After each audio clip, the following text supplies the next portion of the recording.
నమస్కారం. ప్రేక్షకుల మదిలో నిలిచిన ఎస్ న్యూస్ సమాహారానికి స్వాగతం. నా పేరు విశ్వనాథ్. ఆలయ అభివృద్ధికి తన వంతు కృషి చేస్తానన్నారు ఆల్ఫోర్స్ విద్యా సంస్థల అధినేత డాక్టర్ వి నరేందర్ రెడ్డి. శ్రీ ధర్మశాస్త్ర హరిహర క్షేత్రం అయ్యప్ప స్వామి ఆలయంలో ప్రత్యేక పూజా కార్యక్రమాలు నిర్వహించారు.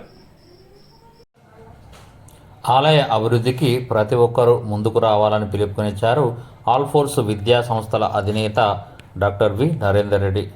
పెద్దపల్లి జిల్లా సుల్తానాబాద్ పట్టణంలోని నీరుకుల రోడ్లో ఉన్న అయ్యప్ప ఆలయ అభివృద్ధికి ₹1,00,000 విరాళాన్ని ప్రకటించారు.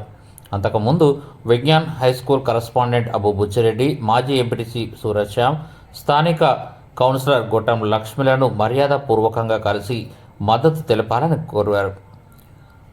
వేర్వేరుగా జరిగిన ఈ కార్యక్రమాల్లో జిల్లా గ్రంథాలయ సంస్థ చైర్మన్ అంతటి అన్నయ్య గౌడ్, అయ్యప్ప ఆలయ అభివృద్ధి కమిటీ అధ్యక్షుడు అబు బుచ్చిరెడ్డి, సాయిరి మహేందర్, గొట్టం మహేష్, కందుకూరి ప్రకాశ్రావు, తానిపర్తి తిరుపతిరావు, మునీందర్, అమీర్శెట్టి తిరుపతి, పెగడ పరశురాం, వేముల కిరణ్, కాసర్ల మధుసూదన్ రెడ్డి, పిడుగు పోచాలు, గరిగ శ్రీనివాస్, లెక్కల గంగాధర్, తొర్రికొండ తిరుపతి తదితరులు ఉన్నారు. అనంతరం ఆలయ కమిటీ ఆధ్వర్యంలో నరేందర్ రెడ్డిని ఘనంగా సన్మానించారు.